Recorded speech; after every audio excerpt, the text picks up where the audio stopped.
What is up, guys, and welcome to the show. We have an amazing guest. Let it be Bradley Grifiths is going to be our guest today. He is an amazing artist. Met him at Rage in 2022 in December.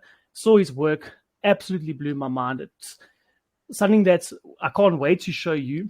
We're going to have all the footage for you. It's going to be a journey with art. And it's going to be a great time. So, without further ado, welcome, Bradley. Welcome to the show. And it's an absolute pleasure to have you here.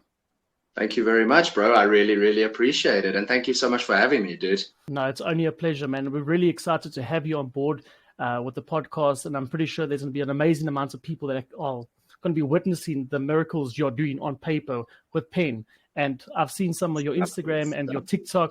It's pen, it's paper, it's pencil. It's all there. And the work is absolutely amazing. And I'm so excited to share this with our audience and possibly even new people to wherever, from your side to our side, as people need to see your work. Everyone needs to see your work and what you can produce and the amazing talent that you have and the talent that you are. So I'm very excited to have you here. So without, if there's anything you want to quickly, you're more than welcome to add. Dude, I just want to say I'm also, I just would like to tap on everything you just said. I'm very excited for it. It's also been a very humbling experience. We haven't done it for very long. I have my lady that's involved with me. I absolutely have to give credit to her as well. I couldn't have done anything that I've done with regards to my talent if it wasn't for her. She absolutely pushed me to pursue a career in my art. And I must say, what's been humbling is how people have taken to it. I've always rated my own artwork. As an artist, you're proud of your own work. But when we started our conventions last year, it was just incredible. And people just took so well. So I'm also very excited for this. And I'm very excited for people to get a little bit more knowledge on who we are. And I just want to say thank you very much for having me. No, man, it's an absolute pleasure. And it's like we're going to get to know you a little bit more now. But it's really cool to hear that you said like your partner was really invested in this, and I found, especially like we said, in the arts industries and any industry that is not normal, if it makes sense. Any industry that's not too normal. A lot of people tend to stray away from it and are a bit more discouraging, where especially like we said with arts and in the gaming industry where there may be. So it's really cool to hear, and props to your lady. And give her a big shout out, because it's really cool to see how someone can be invested into another person's dreams and future. Absolutely. It's very far from few, because there are a lot of people that actually don't really care, and that everyone's out for themselves in that manner. And it's true, man. It is absolutely true. So it's really cool. So props to your lady, and we'll give her a big shout out. 100%. I just want to get my notes ready over here. Sweet, bro. All good. So let's start off with the first very basic question of the day to start off the podcast, and that if you can give us a brief description about yourself. So we'll get to your art just now, but just a brief description about yourself, a little bit of history if you want to give us some history, and just the basics of who Bradley Grifiths is and how Let It Be became what it is today. Yeah, I can definitely. So I started, I was born in Bloemfontein, which is something I absolutely love reminding people of, because you never expect like any mad like things from a small little town like Bloemfontein, although props to it. And I think a lot of the people who are from Bloemfontein will chop me down for saying that. The town has grown a lot more, and it's a lot more on the map than it used to be. But I was born in Bloem, and I've kind of been back and forth with regards to where I've been living. And I was a complete degenerate when I was younger, like when I was in school, and like I absolutely never took school seriously. And I must say I've been drawing since like grade 3. So I've at a very young age discovered that I had the ability to draw. I had these little Tazos that I collected, and I kind of copied them off. But I started drawing when I was younger and moved around a bunch of places and started working in maintenance, if you would believe it. Like I was literally doing like waterproofing jobs on roofs and like plastering and woodwork. So and then, the amazing woman we spoke about earlier, her name is Bianca. I met her, and we met in high school. So my last year of school, we kind of met one another. And her and I got together and we kind of moved in together, and I was working at this maintenance company. And when you feel like you've plateaued in life and you just feel like you should be doing more with your things, and she kind of encouraged me to resign there and start drawing full time, and I moved in towards the NFT space. So I kind of drew. I've got a lot of friends that do crypto, and I used to trade the crypto market and whatever. And I started a collection on NFTs, and I always used to copy pictures quite heavily. I used to reference images quite a bit. And this NFT project just took my art to a whole new level. And I realized that I should be drawing pictures. And I applied to Comic-Con, and I was always very nervous to apply to Comic-Con because, nobody wants to fail in life. Nobody wants to get rejected. And like I said, I always rated my own artwork, but I didn't know how other people rated my artwork. So when I applied to Comic-Con and they sent my acceptance letter, that was literally like the tipping point. Went to Comic-Con, and that is what I mean by it was really humbling to kind of see how people took to my artwork. People reacted in ways I've never really expected people to react to my artwork. And I had people who have followed me on TikTok and Instagram rock up there like, yo, Brad, we check your work. Like, it's super cool. And like, we follow you. And I love it, dude, because it's inspiring. And that's kind of how Let It Be started. And then once again, after Comic-Con, I just had more work that I needed to do, and I had to produce more content for TikTok and more content for Instagram. And I couldn't handle it. And Bianca stepped in, and she kind of took a whole new level to the business. We started the website, and now the website is looking amazing. And we've got these shirts that I'm busy doing right now, and it's just incredible. And then I meet guys like you, and I'm on your podcast, so it's liquor days, dude. No, it's awesome. That's good to hear. Yeah, man. That's good. So let's get to, like we said, like your company now and your arts. So the next question I have for you is, can you give us a little bit more information? Like, tell us about your arts, like the style that you draw in. Like, to be honest, I'm not like a Van Gogh. I don't know much about art. Yeah. I don't know much. That's why we are, dude. Yeah, I don't know much. That's why we had to learn, bro. We had to learn, and so you can tell us more about like your art, like the style that you draw in, and what separates your art from like your normal generic art that you do find. Obviously, the work I have seen of yours is very, I would say gaming related, but also like you have like your cartoon series like Dragon Ball Z or your anime series, all of that. So if you just give us a brief about your type of art and what is what separates your art in your opinion? Like, again, it's all opinion based. Like, what separates your art from like your normal generic art that you do find with other artists? Yeah. So one thing I do technically like to specify about my work, and I say technically, it's like such a random word to throw in. One thing I absolutely like to specify on my website, and even when I talk to people, is the amount of detail I put into my artwork. So, a belt that has a character that has these utilities on his belt. It's not just the belt is not just there in a different color. You can see that the pouches all have different sizes. They have different shapes. They clearly have different things inside of them. So, I have one particular image, Static Shock, that I like to talk about. And what you said is there'll be some reels and some footage, and I'll actually show you Static Shock that I've got. He was a character that I grew up with. I think it was on like Tube, like SABC2, and we still had Dub, the little dude, the alien. Yeah, bro. So Static Shock is a character I kind of delved back into because he's a character a lot of people don't really remember until they see him, and it's like memory unlocked, And what I like to use Static Shock as a reference for, particularly, is if you go and look at any of the comics that they've drawn with Static Shock, or you go watch the series, the suit I've drawn onto him is completely different from anything you've seen, number one. Number two, I've drawn him in an older spectrum, so he's no longer a school kid. He's a bit older. He looks like he'll literally take on the Justice League, no questions asked. His dreads are a bit longer. And then key features that I focused on is like in the background, you'll see there's a wanted poster floating, and the bad guy from the series is in the wanted poster. And the manhole cover that he's using to fly on, it says Dakota City. You know, it's the city he comes from.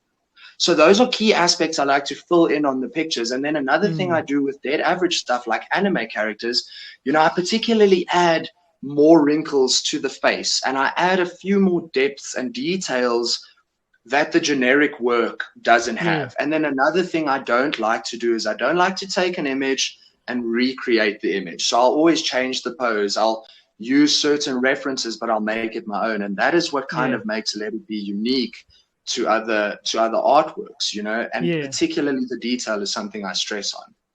Yeah, okay, that's fantastic. I do recall, I think it was, there were one of your pieces that I saw, I remember it was on like the right-hand wall in your stand, and it was, I think it was a black and white. There might have been a few other colors there, but you explained this piece of artwork to me, and you drew a story. It was this one static. It was the Joker and the Red Hood that you saw. It was two guys standing back to back with a dude crouched up in the corner. Yes. Another thing, adding stories to your artwork is a very, very good idea, you know, because one picture tells a whole like narrative, you know, and that is a very good picture. And I actually put that one in as well for you guys to see, so you can kind of get in the real, you know. Sorry, carry on. I interrupted. No, but that's perfect. But that's kind of just want to like touch on that when you said it's the difference that I'd seen with your art, and that's what really also blew me away. Is like when you were telling me this story through this one picture, and it's a still picture, like it's not moving, it's not anything of that sort. I could understand and visualize what was happening within the story through just a single piece of art, and that's when I was like, that's why I said to you, dude, we need to get this out there. We need to speak. We need to get more people to know the work, and if we can use each other's platforms to do that, because that blew me away, and I was like, what is this? This guy just like, you know, when you conceptualize and you can actually physically see what he's like transforming in front of you. What I'm explaining to you, and absolutely. You're just explaining it, and while I'm looking at this picture and I'm seeing moving pieces in this one single picture, and that blew me away. And that's like touching on, you said, I think that's also one of the things that I've really, really enjoyed, that I found that separates you personally, that's my opinion, from other artists. And like, I'm not putting any artists down that were of course, that's not what it's about. But just it was that story that came from your art that really like intrigued me and made me just like, I was like, wow. And now that we're actually touching on that topic, another person I absolutely have to give credit to, you know, and I'm the kind of person who I prefer the light needs to shine on other people, and I definitely think he deserves credit for this. Is my brother. You know, my brother gave me the idea to do the Joker behind that character. You know, that's another guy who's been very involved in my career. My brother Dylan. He was at Rage as well. You know, I make it a point to kind of bring him to the conventions, because a lot of the artwork and a lot of the very good ideas that I put into my artwork, you know, kind of comes from him. I send him pictures. I send him the progress. I'm like, bro, just check this out. You know, we have a very good relationship. He's a massive, massive comic book fan. And when I tell you massive, he knows the intricacies of all the comic books. He has a massive collection. His room looks like a comic book like shop. It is ridiculous. That's awesome. So so he was actually the inspiration behind that. And the reason I'm so grateful for that is because it has opened so many doors. And I hope that he hears the credit I'm giving to him. Thanks, Dill. You're the man, dude. So I'm glad that you like that piece, dude. No, 100%. And like, it's good to also, like I said, it's really it's interesting to hear that you have this really good support structure around you with your partner, and then now your brother as well, which really it does help a lot, because I've spoken to some other people, which we're going to get into this topic just now. I do have a question about this, but where you find, like we mentioned earlier, where there is a lot less support from, and not friends, and it's not friends or random people you meet outside or someone you meet to consider, but more in like your close friends or very close to close home. family. Everything is here. It's all here, and there's no support there, because a lot of people don't believe in the industry and think it is a waste of time, or whatever the case may be. Which is completely false as well. Like, absolutely false, dude. Everything that has to do with the digital age, this interview dude, this would have never been possible a few years ago, you know? Exactly.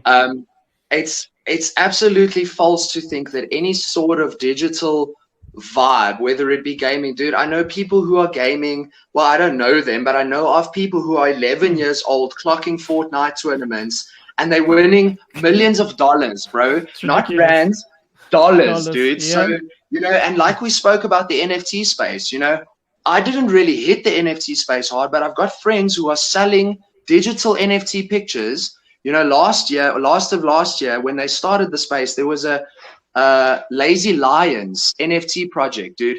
My mate sold it for like 140 grand, bro, a picture. So anybody who says that digital age, podcasts, gaming, artwork, comics, they don't know, dude. They need to go pick up their phones, hit the Google button, and then go and check some stuff out, dude. Like, definitely. Yeah. Well, there's the new, I'm not too sure if you like follow AI and stuff like that. In like my line of work, we do use and also follow a lot of AI. And there's Chat GPT. It's this new AI that's pretty much just like killing Google right now. Well, I wouldn't say killing Google, but it's just more people are using that currently to research stuff because it's just up until 2021. It's killing it, and it's I mean, it's also people like efficiency, bro. Everybody likes efficiency, and although let me tell you something, sometimes my technology makes my life difficult, bro. Like, makes my life super difficult. But yeah, that's a story for another day, bro. Like we just mentioned, like they're gonna do a Windows update just before the podcast starts, like 2 minutes before. Or you know what? Actually, let's just quickly do a Windows update. I feel like doing it right now, and I'm gonna inconvenience you. Yeah. There's technology can be very frustrating. So absolutely. Let's get to your next one.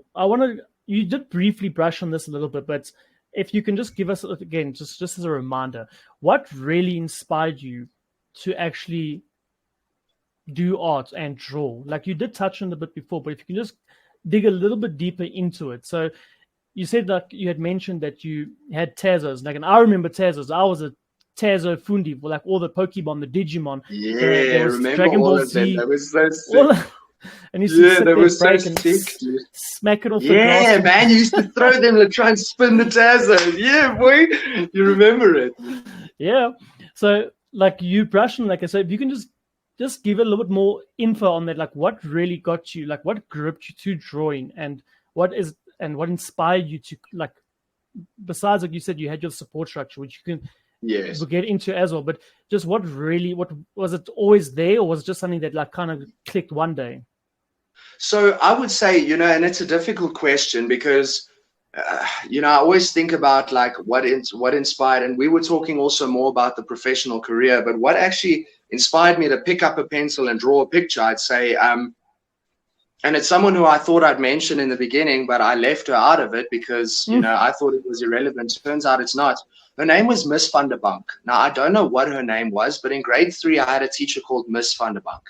And she, obviously, in that time of school, you didn't really change classes. You know, you had one teacher that gave you all of your primary school lessons that you needed. And art was one of those lessons. You know, she taught us basic creativity and how to do certain things, use our imagination. And the very first picture I ever drew was a police officer with his hands behind his back, and he was standing in front of his police car, and there were like buildings behind him, and I like used very basic pencils like to color it in.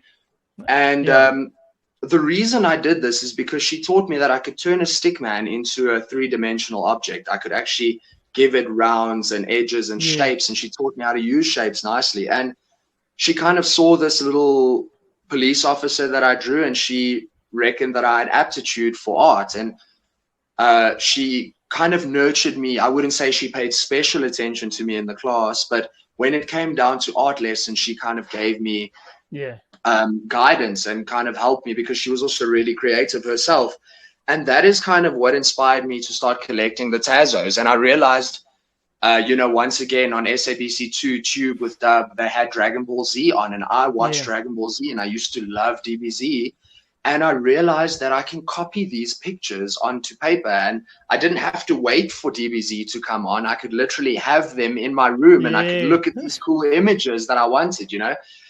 First thing. Second thing is it attracted so much attention. My peers loved it. People loved the fact that I could draw these images. And let me tell you something, Dragon Ball Z was basic back in the day when I was in grade 3, but I nailed those images down to an art, dude. Like I really had done, the proportions were always good. And that's another thing. A lot of people are surprised is I don't use grid lines. You know, I don't use a lot of grids, and my proportions are normally quite accurate. And I suppose it's just because of a lot of practice. And, you know, I'm not saying I'm a perfect artist. A bit of asymmetry in something is always a good thing. You know, a lot of my pictures I look at, I can see that but she obviously found that there was quite a bit of talent within me, and she nurtured that, and it grew from there. You know, I loved picking up pencils, and for a long time in my life, I didn't draw. You know, you'd think that from grade 3 until present, I was drawing. No, dude, like I'd say in my total lifetime, I've probably only been drawing about 4 or 5 years, you know? Sure.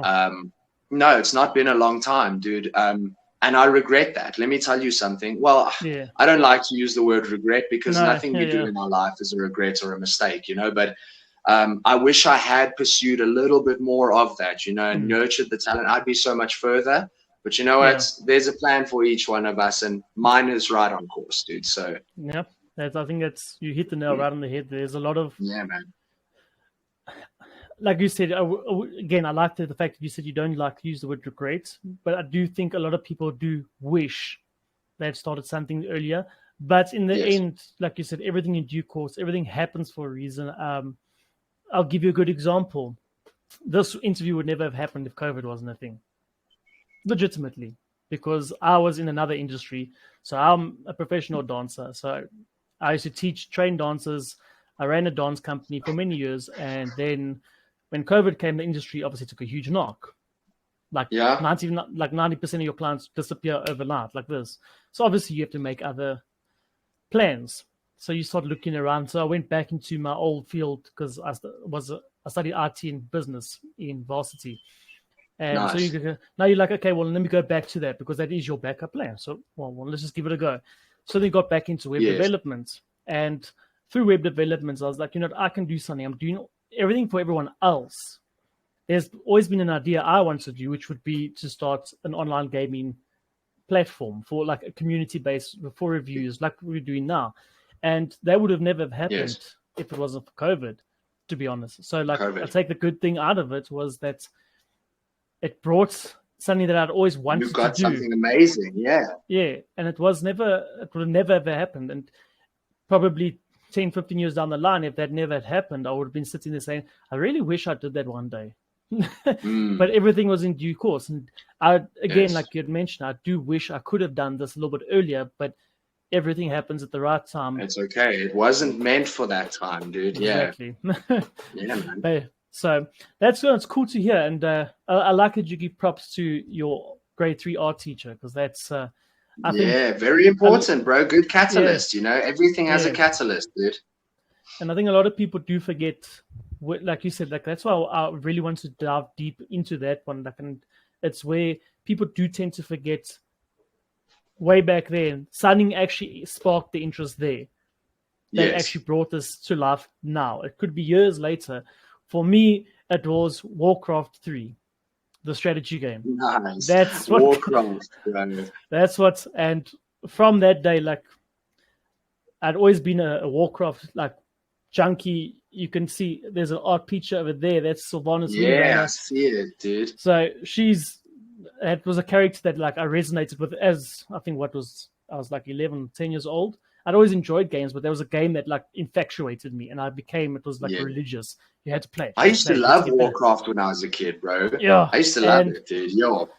And it became like a thing, and I was like, I need to do this. I want to get in this industry. I become a professional Warcraft player. Never ever happened. Like that. There was never that level of. Those people are intense. Like some of those esports players are like next level stuff.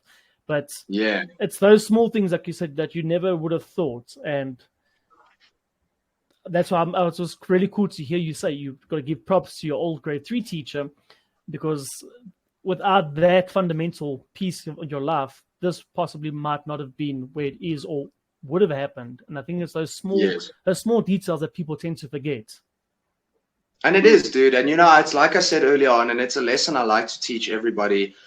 And it's something I like to press on is, give credit where credit is due. And, it's the reason that the world is in such turmoil these days is because people want all the light to shine on themselves, and it doesn't work like that, dude. It's not about you. It's not just about who you are. It's about what you can offer everybody else. And that's a very important thing people have forgotten is, what legacy are you leaving behind, And most people these days, the legacy they're leaving behind is, he had a lot of money.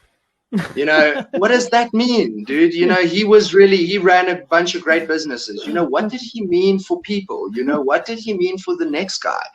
How did he inspire the dude who doesn't believe in himself? Because there's way too many people these days that think that they should just live their life like 9 to 5. Yeah, I'm going to go and craft and make money for some dude and be miserable. Hell's no, dude. That's not what life is about. And you know what? No. The reason things are like that these days is because we're feeding the one guy that's taking all the credit for himself, And I stress the opinion of giving people their credit. If somebody gave you a good idea, don't take it all for yourself. Yeah, you implemented the good idea, but the idea came from somebody. And you know what? There is plenty of glory to go around for everybody else, bro. That's what I believe in life. No, 100%. And that's a good thing. And I wish a lot more people thought of it that way as well. I think, and like I've seen this in many different industries as well, and it happens in this industry, in the arts, especially the arts. Even in the sports industry, everyone is out for themselves, and people tend to forget that, if networking and creating bonds and, like you said, giving credit where it's due and actually collaborating with one another is the easiest way for you would succeed faster and other people will succeed with you. And isn't that what you want? And I think I'm jumping ahead because there's something I need to get. That's a question I was going to ask you a little bit later, but it is, and it's an issue in South Africa, but we're going to get to that later. Everyone's out for themselves. No one wants to. And I think with the recent conventions, I've seen a little bit of a change in that, where more and more people are like, you know what, we actually need to stick together because the talent is here. So let's try to push it. And I do hope that is the case. I'm hoping, because that's what I'm seeing to a certain extent. I hope that is the case, but we'll get to that one day just now. Yeah, absolutely. Right. Can you just explain to us the process, the creative process, the actual process you actually go through when creating, like, let's just say, like your A3 piece of art that you have to do, like just the basis, so we can just have a general idea, like the thought process, the creative process that you go through to do a piece of art, and whether that be if someone's asked you to do something, or if that's just in your own capacity, saying like, I'll actually just feel like drawing, I don't know, Goku from DBZ. So what I normally do is I've got a portfolio. So like I said, back in the day, I used to reference pictures quite heavily, and I met an artist called Sean Esaksa last year, and Sean Esaksa actually draws for Marvel, and he's a South African artist and an incredibly humble guy, just such a lovely dude. Yeah, dude, he's amazing. And I mean, dude. So his name's Sean Esaksa, really good. He actually recently did a Fantastic Four comic book, and he is insane, dude. And then, I mean, that's not just him, dude. Right next to him was a guy called Warren Lowe. Well, not right next to him, but 2 stores down is a guy called Warren Lowe, and he draws for DC, dude, and he does realism, dude. And you must see the incredible artwork that these guys do. Most humble people, like, you would never believe it, But I spoke to Sean Esaksa, and it's I'm getting to the point as well. What I used to do is I used to reference pictures quite heavily. So I would take a character, for argument's sake, and I would draw the picture the same, but what I would do is I would add a whole bunch of things to an idea that was already there. Yeah. But like I said, from the NFT project that I started, the Novanauts, they were a bunch of astronauts. I kind of had to create my own ideas. And what I did was I started looking for poses. So what I do is I actually have this app on my phone called Pose It. And what it does is it gives you this little digital wooden figure.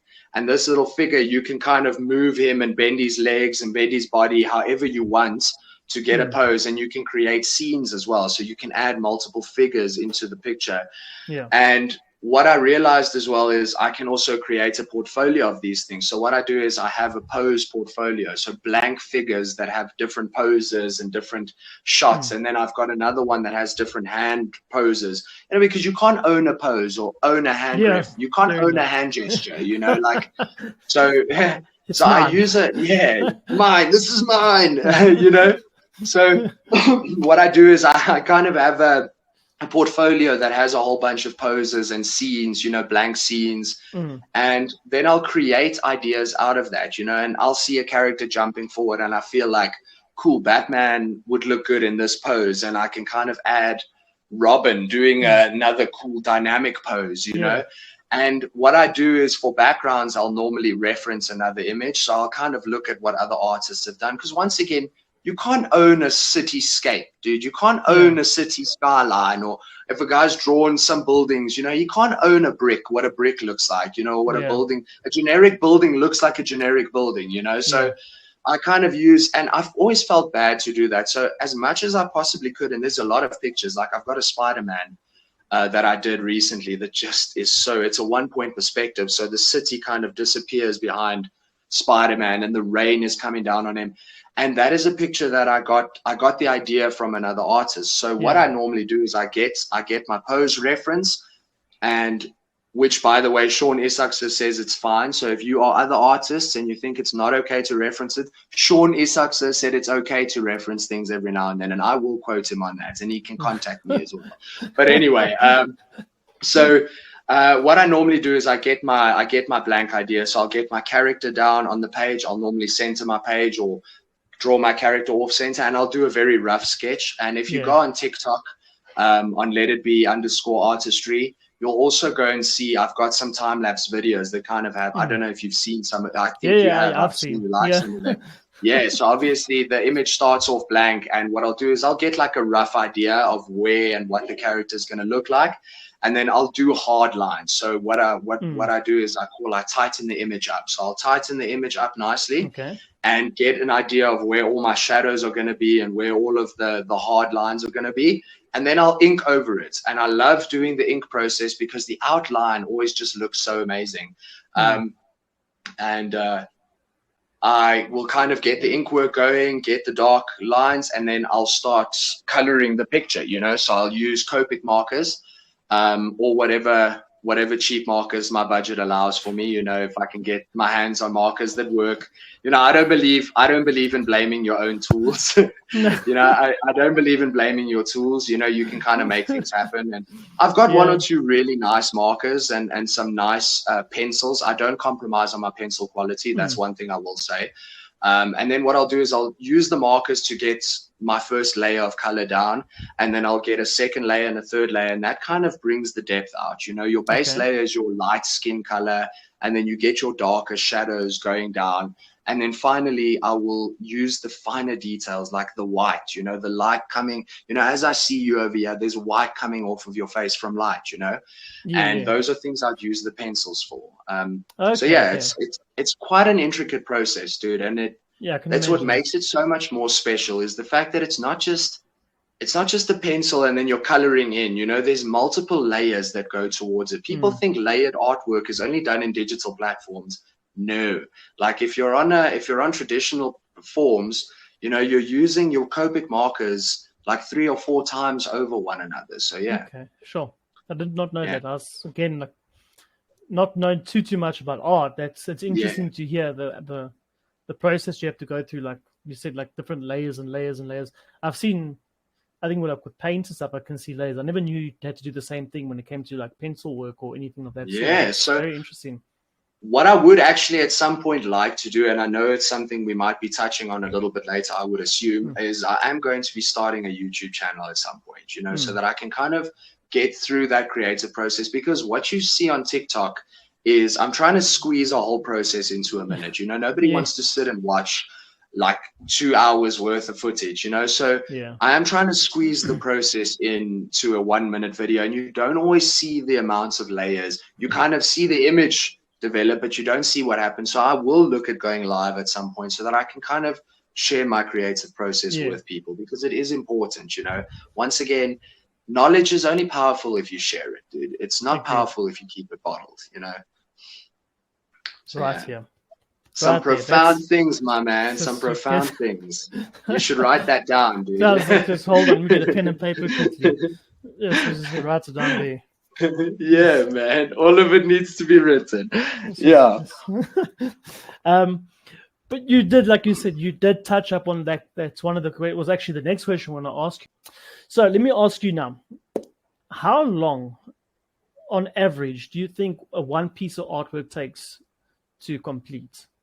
Well, that depends, man. So I've got a piece that I recently finished, and it's another thing I will show you. I'll actually send to you, and it's something that won't be on the website, unfortunately. But the picture is, I think it's like 97 centimeters by like 76 or 78 centimeters. Yeah. So it's under a meter by over half a meter, and that was pencil and then ink and then color, so that took me, I'd say about 80 hours that it took me, maybe a little bit less. I don't really count, but it's something I pride myself on as well, is speed. It doesn't take me too long to finish artwork, because I put myself through speed tests. I try to do the picture a little bit faster. However,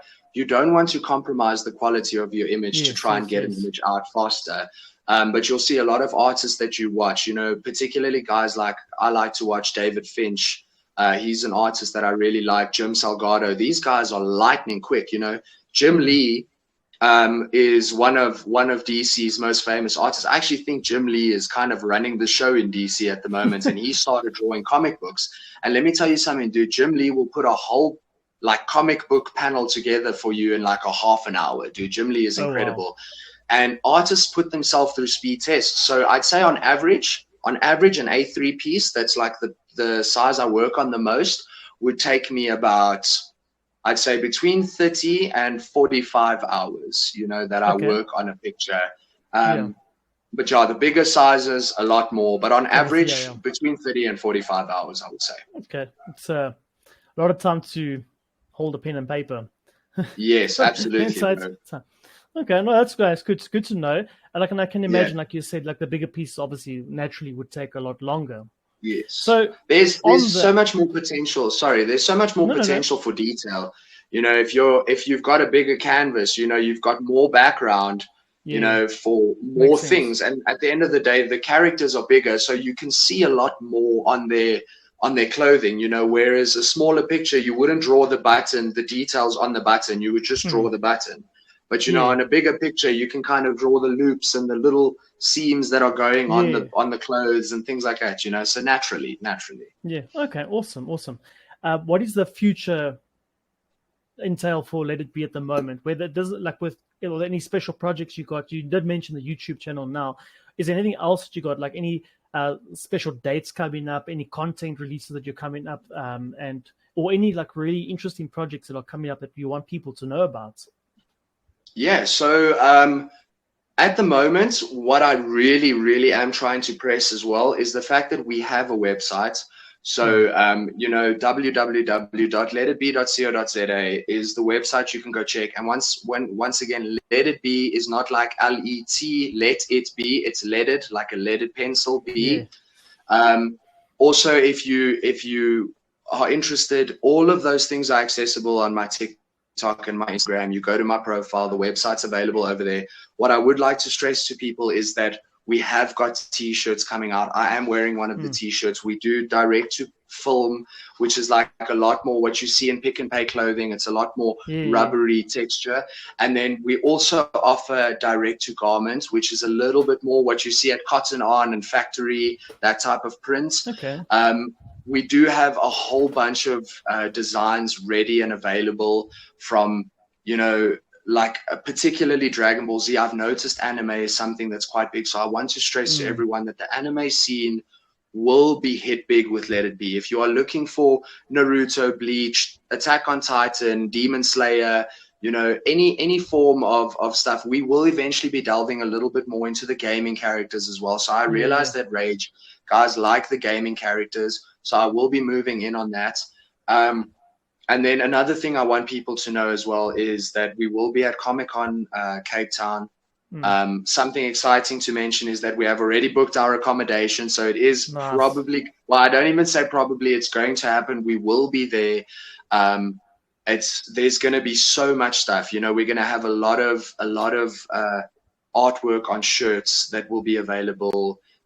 There's going to be a lot more anime based stuff, and then we will be doing Comic-Con Johannesburg next year as well. We'll make a point of that. The only way things like this won't happen, and I'm saying this now so that people don't kind of hold it against me if it doesn't happen, is if I apply and I don't get in. But every convention that is coming out, you will be seeing Let It Be. If you follow me on social media, we will be there. Another thing to watch out for is we will be starting to run promotions. So we will be running promotions on artwork. If you kind of follow and share, that's awesome. You will kind of win t-shirts, you will win hampers and things like that. We will be running those promotions. It is all in due time. Let It Be's really only been going for about 3 months, so it is new. Sure.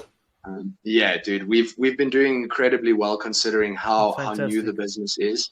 And the best part about it is I've been drawing for such a long time. The catalog has got an immense amount of work. One thing I will be doing is we will be having Valentine's Day edition artwork. So what I'll be doing is I'll be putting Vegeta and Bulma in a picture, and she'll be kissing him, and there'll be like Happy Valentine's Day in the background, which we'll have on shirts and prints. I will be doing Halloween edition ones as well, where there'll be Halloween types of characters. We will be doing more Christmas editions. So some of the shirts that I had, especially for Christmas, I had Batman in the Batcave, but the Batcave was decorated with Christmas lights, and he was holding a candy cane, and he had a Christmas hat with like a slight smile on him. And I did the Joker with the Christmas hat. Eventually, we'll be doing anime ones. I'll have Vegeta wearing a Christmas hat, and what we'll be doing is we'll be playing to their traits as well. So that's awesome. That's really cool. Like, I like the play on, like you said, the different seasons. It kind of feels like going back. Like, I'm as a gamer, World of Warcraft was one of those games where every season, like, they would redecorate the entirety of the game to the season. Like, you walk into Ogrimmar, which is the main city for the orcs, and there was Christmas trees, and like all the orcs are running around with Christmas hats. So I like that concept. And that's good, dude. And you know who does that? Fortnite does that well. Fortnite is a game that does that very well. I don't know if you're a Fortnite player. Nope. Dude, let me tell you something. I loved Fortnite at a stage, but I suck so badly on Fortnite. So I just hate Fortnite right now because I cannot, and I play with my friends, and I've got this friend Carl, and Carl's just so good, bro. He'll like build towers up, and like, you're like, Carl, we're just in a friendly game. Calm down, dude. You're not like playing against like a ninja or these guys that are, and Fortnite does that well. Fortnite keeps the times very good. Around Christmas time, they have presents that you can unbox. Their seasons are really, they really apply to their public, and that's something we want to do as well. It's the reason we have the requests, the designs, so that when someone wants to buy a piece of art, they don't have to spend 1,000 Rand on an original. They can put in their design. I get to expand my catalog. You get a print for a good price. Yeah, 100%. Awesome. So we'll get into something a little bit deeper now. Seeing that we've already hit that all these hectic philosophical and preaching moments, do you think that your work possibly could help pave the way for newer artists, or assist in paving the way for newer artists in South Africa, or possibly anywhere around the world, to like help spark their interest in art or going into the field of like animation? And I'm trying to think of any other comic books, all of that stuff, more for the art version of it. So I'm assuming that this topic also goes towards gaming related vibes as well. Gaming stuff, 100%. Any sort of thing in the industry that you would never expect to come out of South Africa. I do think so. One thing I'm particularly trying to also get involved in, and it's the reason I love conventions, is, you meet so many people that come through over there that tell you about their artwork, young kids that are artists themselves or that are doing the same thing that I did when I was in grade 3, kind of tracing the work. And, I'd like to also say that back then I didn't have as much access to other artists that are local that do work on my caliber, if I could say that, When I was younger, all I had access to was my Tazos.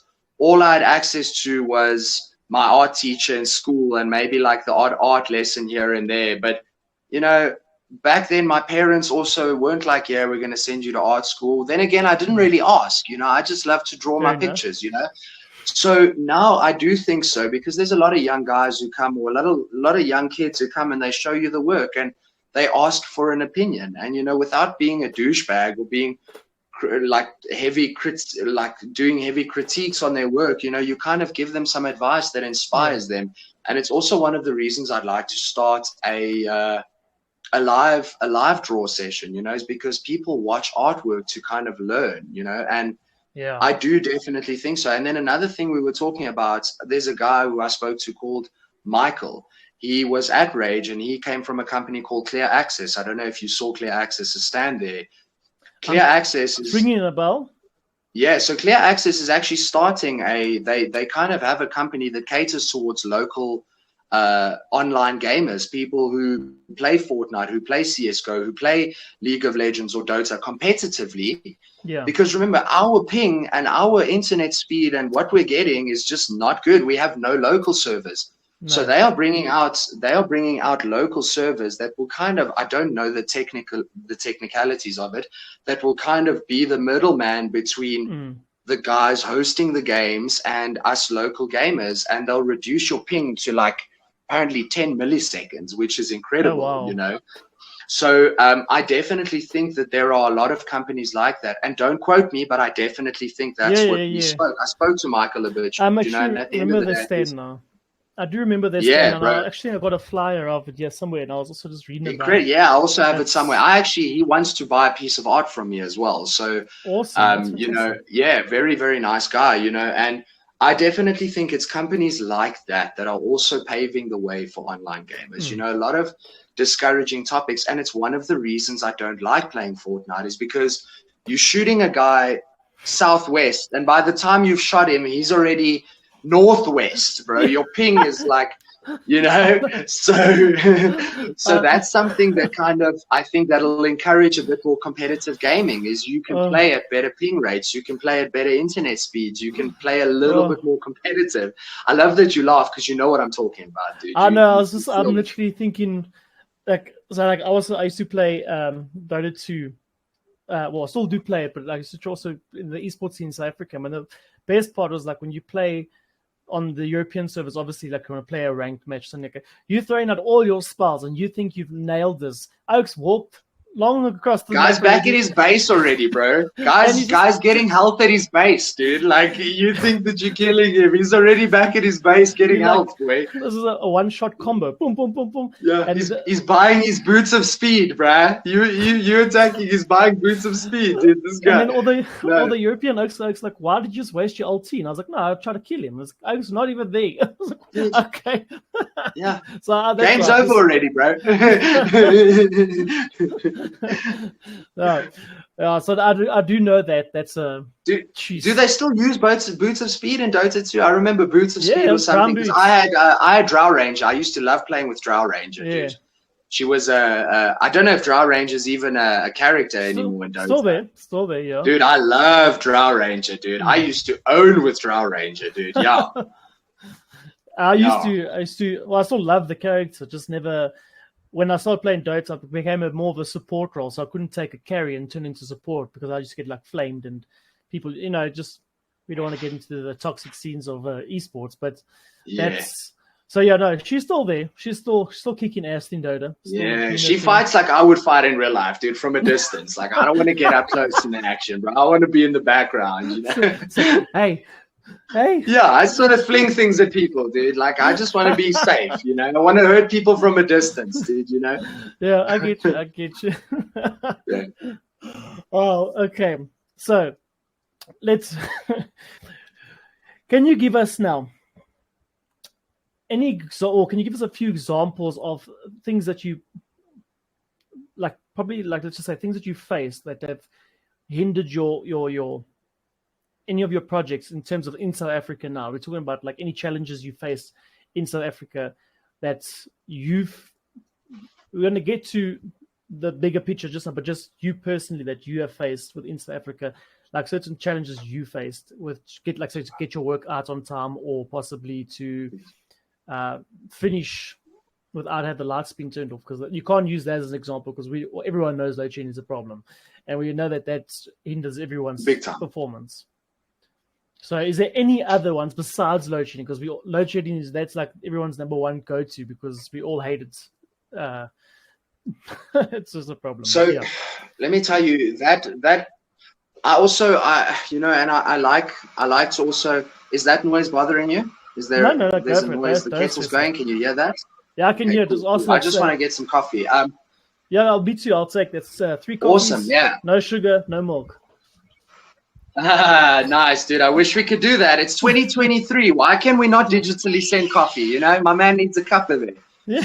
So, question, back to the question, load shedding is a problem, but I also feel like we as people are too full of excuses these days as well, and the question is very interesting because, and it is the truth. It is. Everybody's always focusing on what they have, what they don't have, rather than what they have and what they can make of the situation.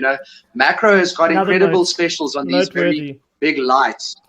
Yeah, there we go, dude. So, Macro's got these great specials on these big lights, dude, that you can kind of, especially if you're an artist, you can kind of fill your room with these lights, and they create amazing light, and they're called magneto lights. I'm sure every household has it, dude.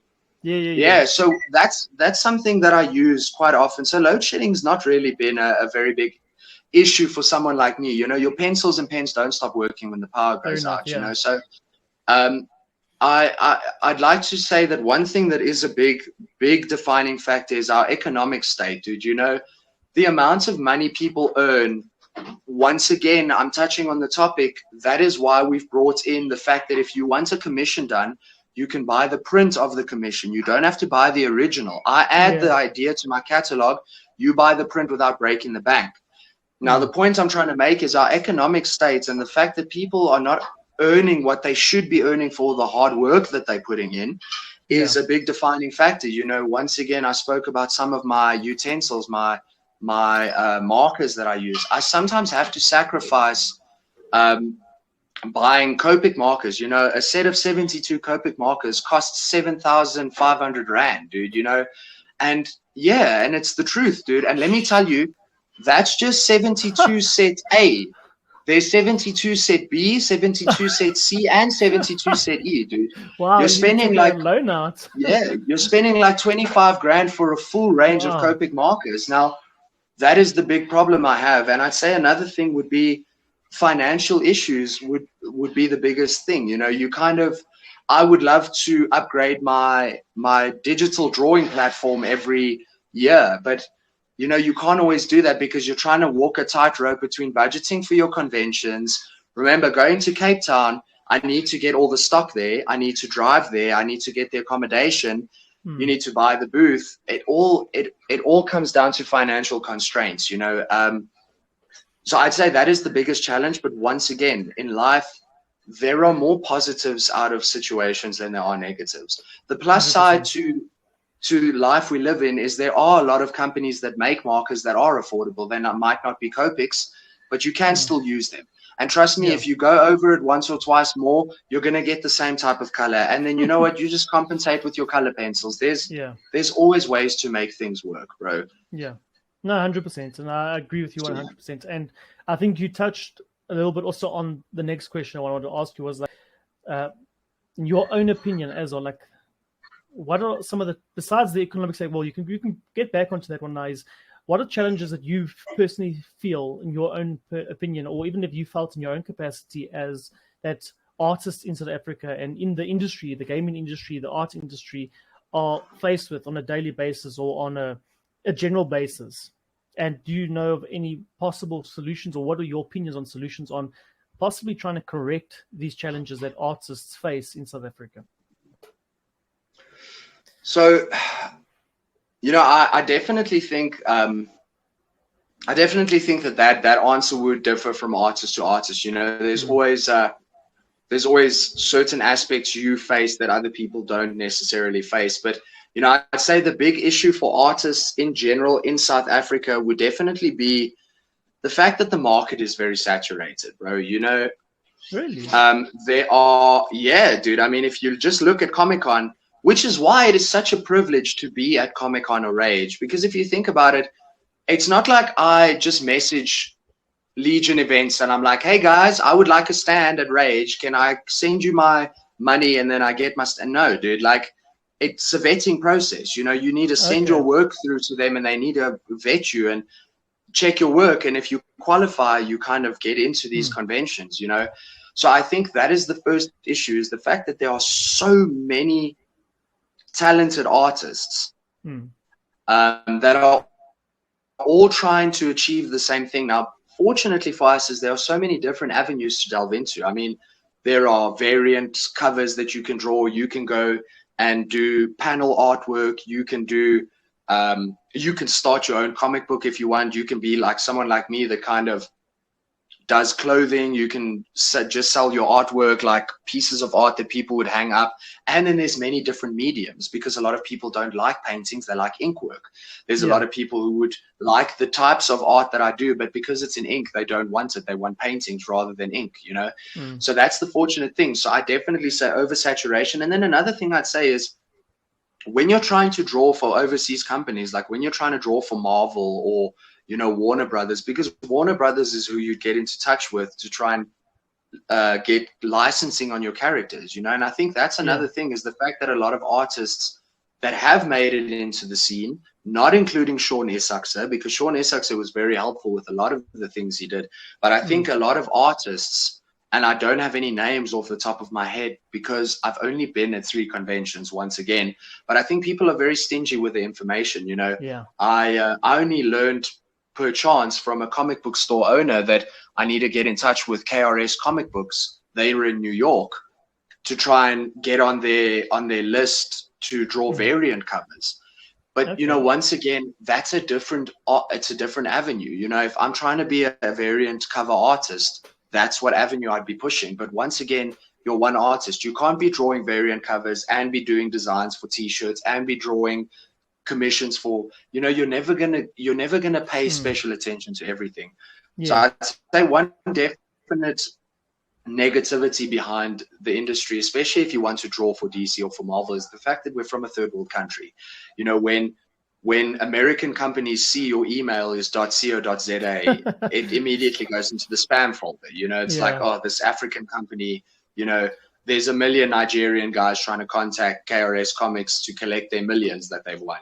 Like these scams are all over. And I feel like that's something in particular, is when they see it's an African number, or they're a lot more reluctant to answer. But you know what? Once again, it's an excuse that can hinder you. But if you're persistent, if you carry on, if you keep calling them, at some point that 2860 number is going to look very familiar. They're going to be like, this guy's phoned me a million times. I have actually spoken to 1 or 2 guys overseas at KRS Comics. Like, I've spoken to them and been like, listen, I want to get into the scene. I want to draw some variant covers, and they're like, yeah, email your work. Yeah, but you never hear from them. So I think that's the difficulty behind it, is there are a few moments later so many talented artists, it's actually quite ridiculous, but it also should be motivation.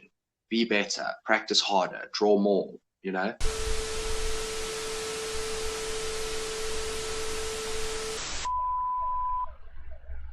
The next day. Well, welcome back. Sorry, this is like a part 2 now. We did have a little bit of a technical issue, so it's not a wardrobe change or, makeup change. None of us wear makeup, I don't think you do, Brad. So hey, speak for yourself, eh?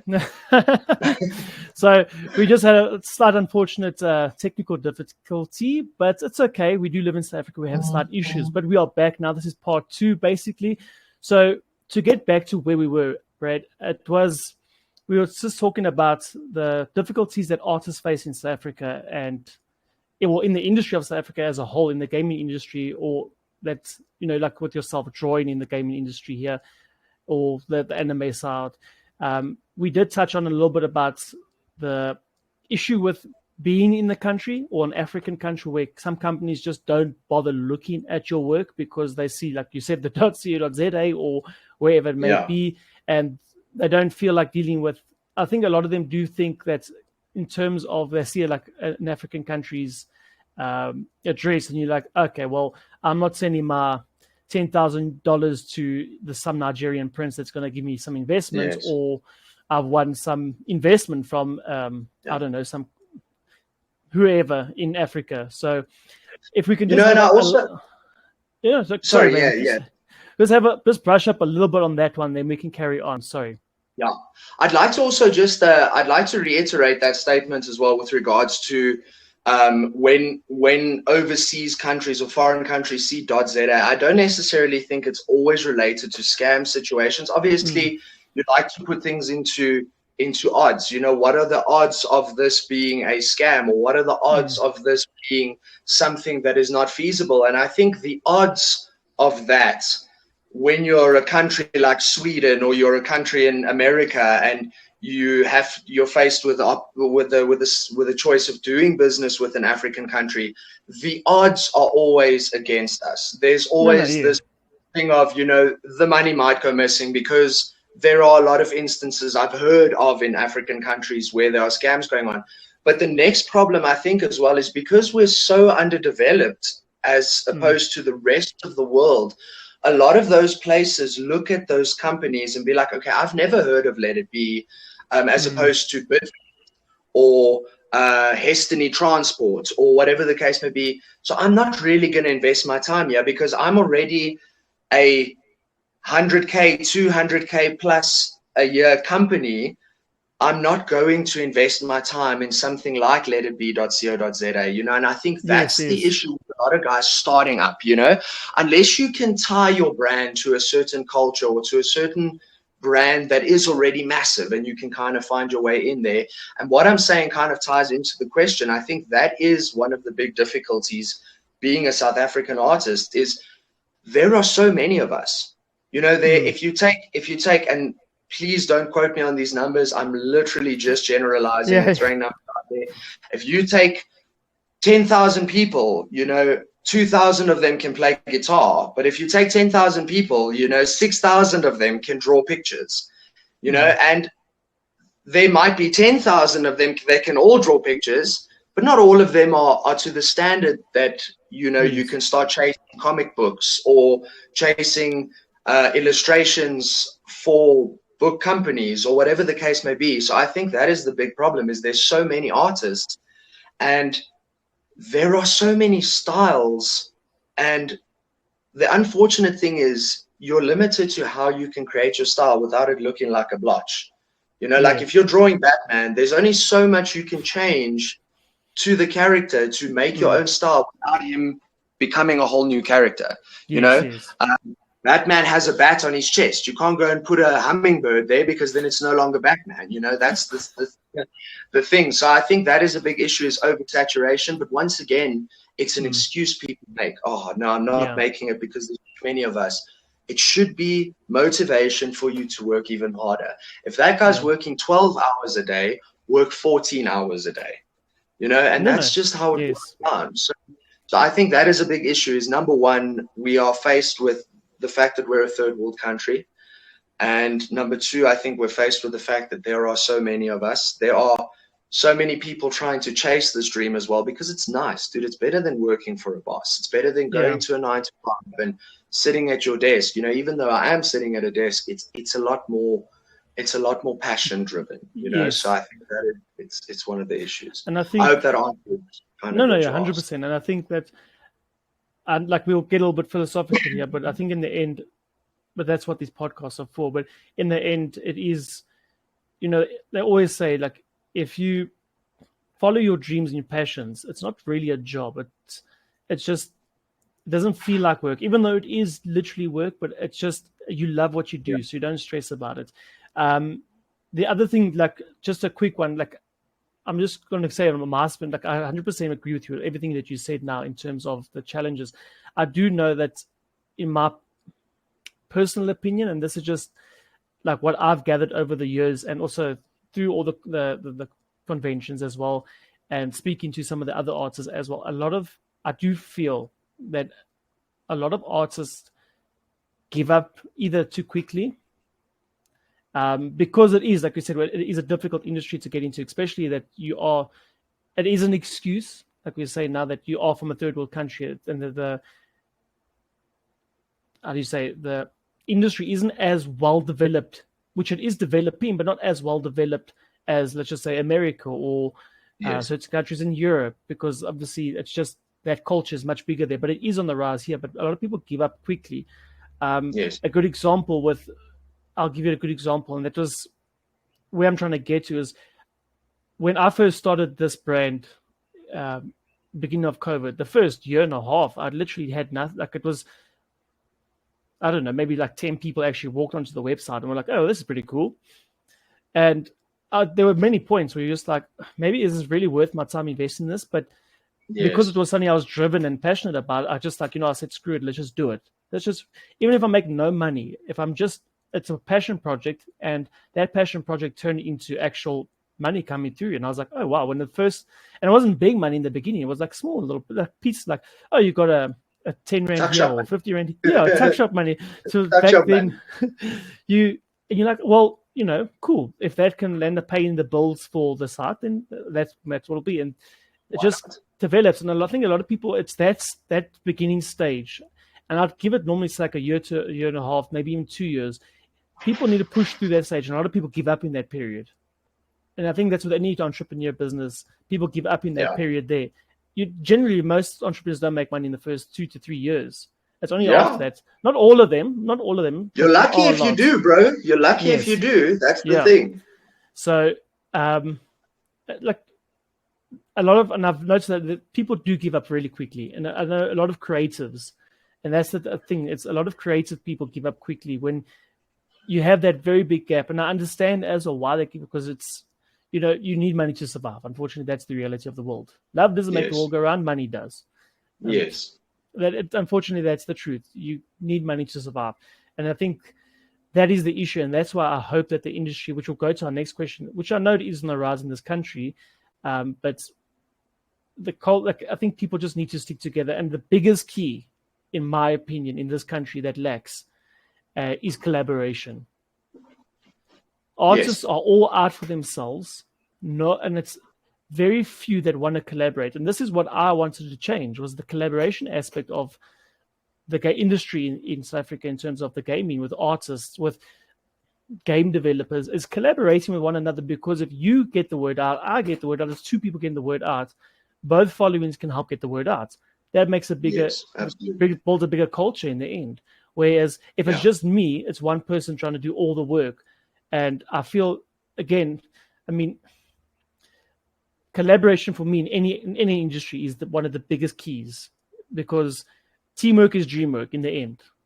And in anything, dude, not even just in work industries, bro, in life. If you work well with other people and you take their interests to heart, it will work better. But it's not the way life is. People are greedy, dude. That's the thing. And that's what it is. I do hope that eventually people can that's also one of the aims of this podcast, were to actually try and understand, so people could understand, that collaborating is key. Because besides looking at the whole following view, it's all that nonsense. It's just building connections with people in the same industry. Because you can feed an idea to me, and I'll be like, I love it. Or I could be like, I'm not too sure. Maybe in my perspective, change this, change that, and you'll get a different perspective. Like, actually, you know what, you're right. Or you could do the same to me. And with any input, like it could be a game developer, you could be like, listen, I don't like this aspect of your game, or I'm not saying I don't like it. I think you should maybe fix it here and there, and maybe tweak this here, boop, boop, boop, boop, boop, boop, and boom. Now you actually have a game that gamers want to play, and not just South Africans, but the world. Because So just to, that was just my little input on that, and I think it is key that people, especially in our industry and this culture in South Africa, in this industry, start really learning to collaborate a lot more. Because I see a slight improvement over especially the main two. It's been these two conventions, over Rage and over Comic-Con. I started seeing this slight improvement. But before that, I wouldn't say there was never there, but a lot of people were just still too, I wouldn't say selfish. Let's just say they're out for themselves. It's I'm going to make it, not you. Instead of let's make it. Let's make it collaboratively together and build the South African market together instead of let me do it. And I'm not going to build the market. I'm just going to make it out for myself so I can make the cash. Whereas if we build the market, it makes a bigger market for everyone to walk into. And I think absolutely a lot of people do forget that. But anyway, so talking about the markets, so I gave you a little opinion on that. But in your personal opinion, what do you believe that the gaming industry, and that's all aspects of the gaming industry, like we said, the arts, the digital arts, the game devs, actual development, is on the rise in South Africa? Yes, I do think so. I must say I've noticed a lot more of, and I think TikTok and Twitch has actually made this a lot more available for people. You know, when I worked at Rage, when I worked at Matrix, because I worked at Matrix Computers for quite a long time, I knew nothing about PCs, bro. Absolutely nothing about PCs, other than the fact I knew how to use Word. Like I could type out and maybe send an email. I was very basic on a computer, but I learned how to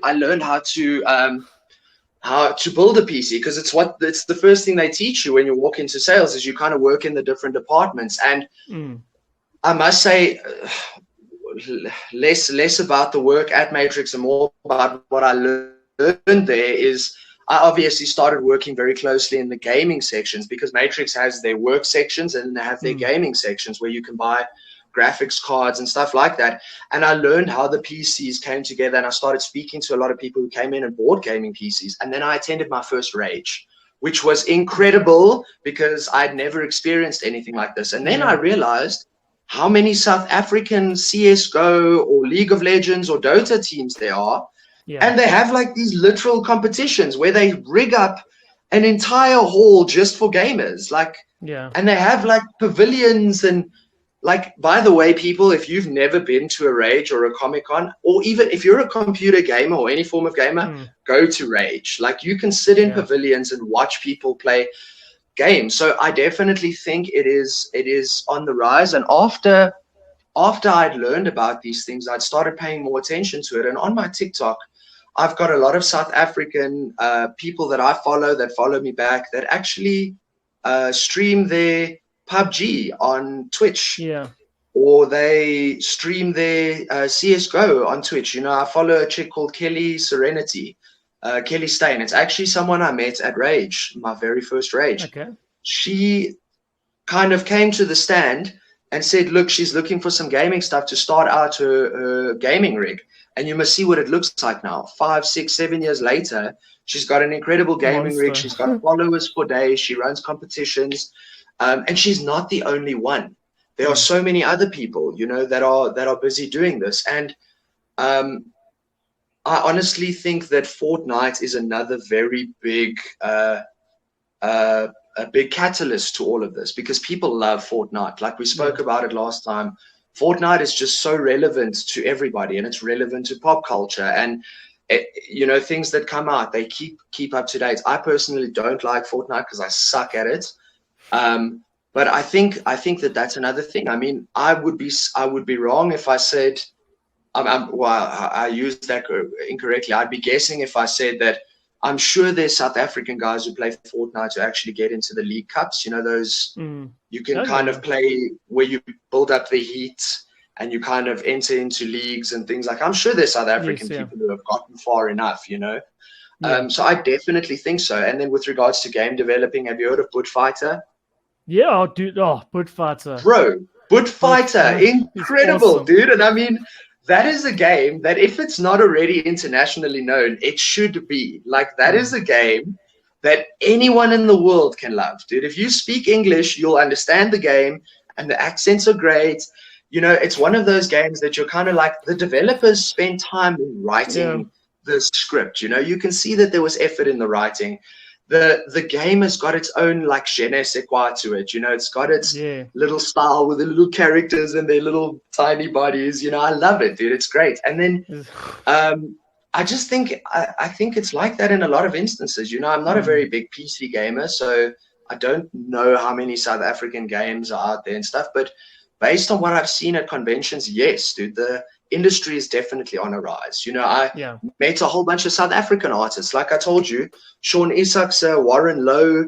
I met this African dude. I cannot for the life of me remember his name, but he literally owns Captain South Africa. Like he drew Captain South Africa, and that's like a big character, dude. Like a comic book, a South African comic book. What an amazing guy, though, as well. I can't remember his name. But yeah, South African artist, dude. And I mean, that's probably one of many of them that are in South Africa. So yeah, dude. And then of course, I'm totally in support of that, because I believe that is where I'm heading to, is also to be an internationally recognized brand. That and you definitely when you're doing your podcast, you're wearing Let It Be. You might have the Ghettosmurf design, which is super cool.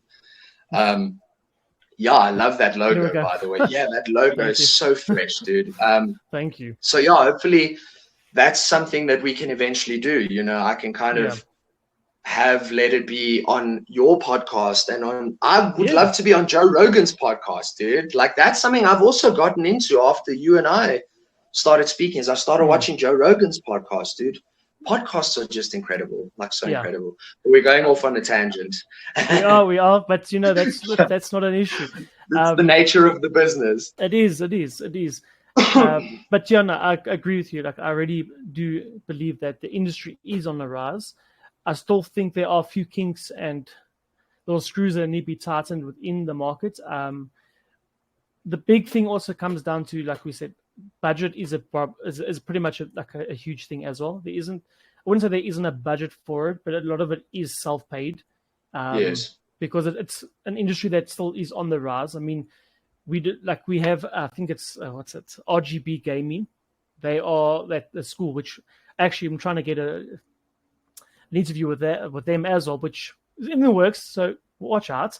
But they're busy teaching esports at school and gaming at school. So they're trying to bring that in, like they have overseas. Like China's big on that. I mean, they have like legitimate esports universities and all that nonsense. That's crazy, bro. It is crazy. And now RGB Gaming is trying to do the same, but they're trying to do it more in an educational way, because trying to teach problem solving through gaming instead of.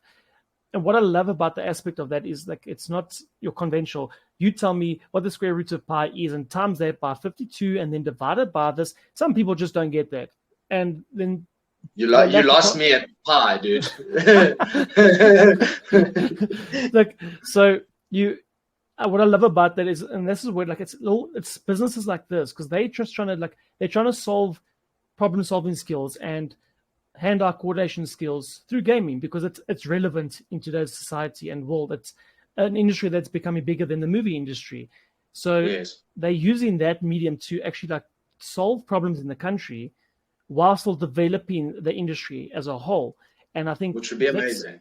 It is absolutely amazing. And I really I take my hats off to that company. And then you have like MetaState, and they're just trying to promote like competitions and stuff like that within MetaState. Like, like, is it the logo is looks like an infinity symbol, am I right or not? Now I've like just sounds familiar, dude. Yeah, they were at Rage and they've also worked at Comic-Con. But like I constantly see their posts online, like they're promoting like little competitions. And look, the prize pools aren't huge, but it's prize pools that have never been there, or not to say never been there, but they're prize pools that aren't there as regular, and they're trying to make it a regular thing. I know another shout out to Obut. This is a man, like I want to this guy. Also, we'll have him on the podcast sometime soon, but this man also, he's changed. I wouldn't say changed. He's really helped the Dota 2 industry in terms of competitions. This man, no one had nothing to do, so he decided to start a beer league. Listen to this. He starts a beer league. So you would pay money to enter his competition. And at the end, basically, he was trying to promote Dota. So you'd pay like $100 to enter the league, and if you won your division's league, you would go as like your trophy would be a huge beer mug with like your team's logo on it, whatever, and your name on it, and you'd win a case of beer. Nice in COVID. So you started this in COVID, but once we started getting out to that point where we were allowed to start drinking again, and then it was cool. Yes, but dude, that was all the more reason to play, is you could get beer in COVID. Yes. So yes. So this guy started a beer league, which was called Captain's League, and what he did for the Dota 2 industry, you started seeing, because you never really heard of teams. You'd hear like maybe 5-6 teams that would enter like these big competitions, but when he started this league, everyone started coming out of the woodworks, and I commend this man. And he gets a lot of flack sometimes because like people would be like, "Why are you playing for beer?" And it's not about the beer; it's about he's building the industry. Bro. He's building, and he's trying to. What I think one of the small things that people don't realize, and I think only when you take a step back and you actually put yourself into his shoes or take it from a broader perspective, and this is tying into our previous questions that everyone's out for themselves, is the man made a league. Yes, look, you're not winning 50,000 rand like EveTech gives like 50 grand out.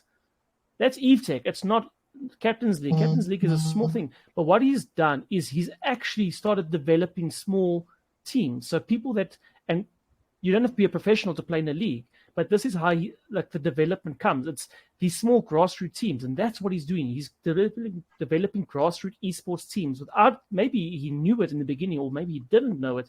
But when I took an outside perspective of it, because when my company ran a competition in Dota as well, and like to get the funds to run competitions for even just like 10 grand as the prize pool was a lot of hard work. Okay. Yeah, of course. So running the competitions, and he runs them monthly. It's back to back every single month. I think he takes a break in December, a small break in December, but he runs them back to back. But when you sit in the competition space, you try to run a competition, and you realize the amount of work the man has to do by himself, one man that runs the entire thing. And it basically took over his 9-to-5 job. So he now runs it pretty much full time. He's building a brand with it. But the main aspect is, like we said, like RGB Gaming, and what this guy's doing with Captain's League is he's building grassroots teams where people never had the opportunity to compete in competitions. He's creating that platform to allow for small teams or people that would never think to ever be. And it's not even if you a Dota 2 player, because I even competed in his league because I thought it was just an absolute blast. Yes. And you compete, or what he's doing is developing like little small teams, and you never know, you could find, even if it was just like a little passion of yours, like a little hobby. Okay, well, we'll enter this competition just because it's fun. We want to, and some people do it to get better. Some people actually take it really seriously. Some teams take it seriously because they want to get to the next level. So they want to win this division so they can get to the next division, his league. When you get to his A division, then like there are the biggest teams in South Africa, like XD Gaming, Aura Gaming, White Rabbit Gaming. They play in the A division. They even play in his league, but it's not they get their beer mugs as well, but also you get to the level it's constantly developing. It's a development platform that he's created. I don't know if he knew that he was actually doing that, or if it just afterwards he realized it. But the man's made a huge industry, and he gets a lot of flack. Don't get me wrong. He used to get a lot of flack. And you see on post competitions of Facebook groups, and you think to yourself, this poor dude. Yes, there's a lot of room for improvement, and I've seen the improvement in his company. And in the beginning, it's the same thing as good when Ghettosmurf Gaming and another company called SA Esports Major, when they were still around, we hosted a competition for 10,000 rand. And you know what the immediate response was when we put out posts? This is a scam. You're just trying to steal money. Because, oh my word! No, but it is because it's something. It's when something new comes in, people automatically get frightened. When it's just you trying to develop let's not say develop. You're trying to add on to the platform and the markets, but people automatically think, scam, da.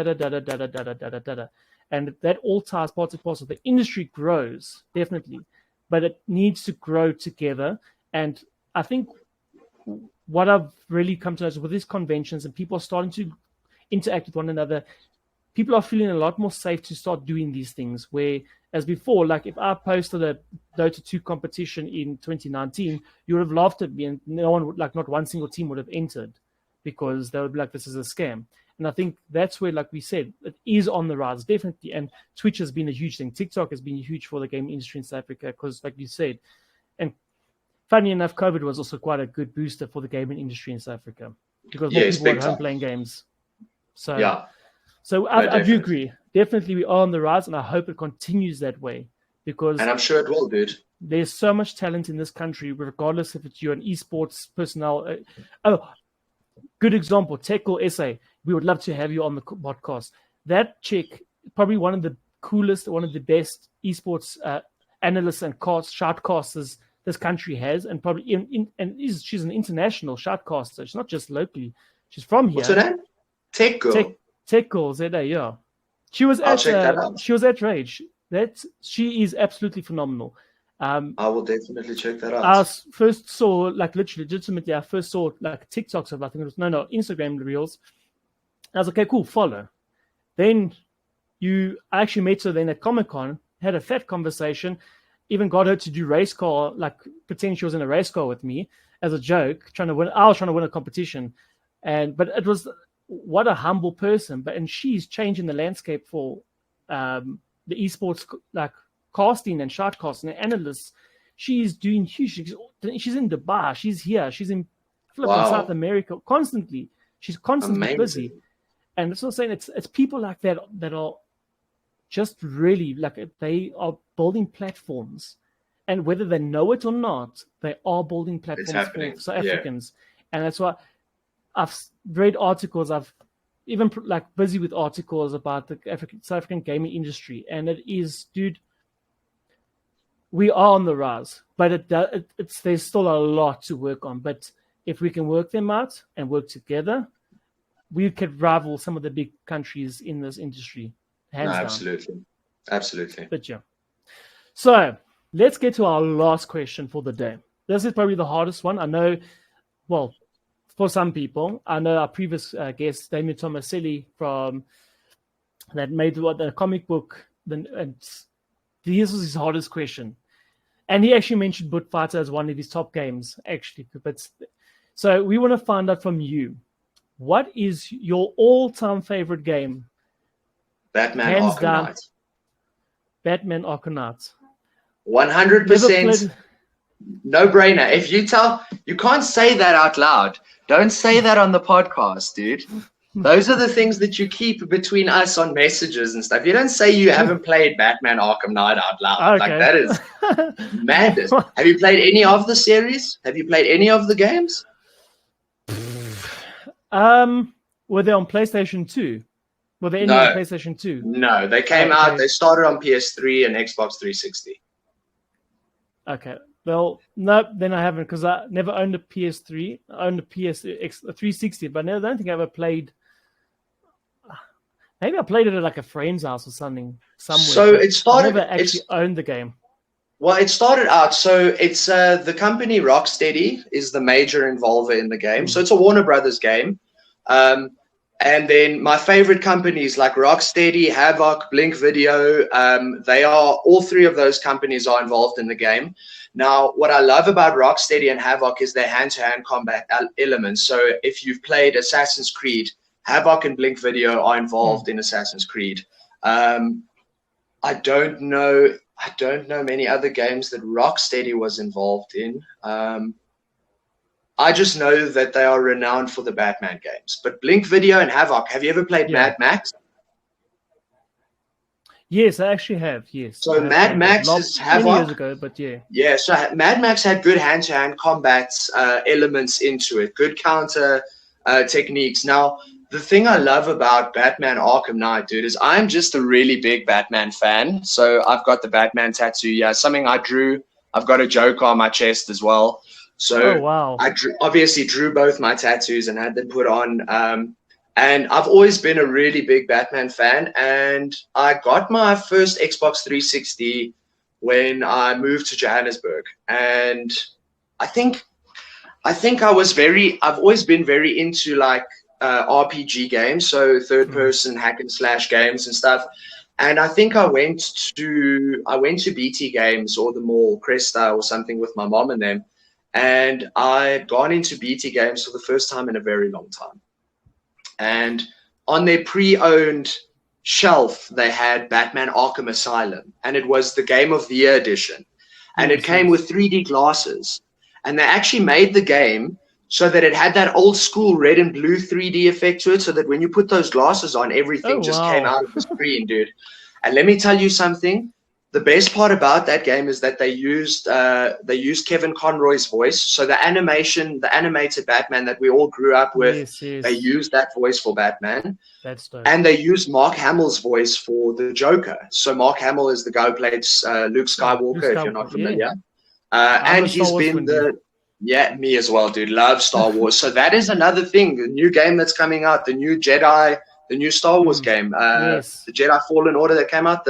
I'm so excited for that. But anyway, and they used Mark Hamill's voice for this game, and just the way they threw you into being Batman was great. You know, it's a very cool situation with regards to the fact that you can be the Predator, so you can do stealth tactics. You can be up in the ceilings, and you use your detective vision.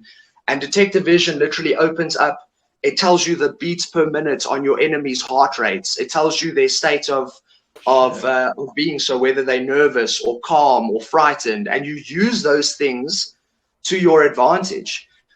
You can literally go into the greats. The story is incredible. You use certain things like your detective vision is used to follow the alcohol breath, like someone who's drinking alcohol. You can literally pick up an analysis on his flask, and then you can follow his movements by detecting the alcohol presence in the air.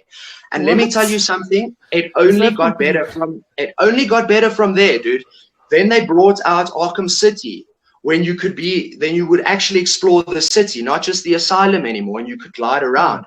Then they brought out Arkham Origins, which laid the ground because they created a whole new detective element. So you would walk into a crime scene, you would enter your detective vision, and you would have 7 parts of a puzzle to complete. And you need to look for evidence, and you scan them. And as you scan them, it recreates the whole crime scene. And then you need a key to unlock the door. So what you need to do is you need to fast forward and rewind the whole crime scene. And it puts like like Iron Man's virtual scenarios. It builds like a whole virtual reality. And you kind of see the crime going on.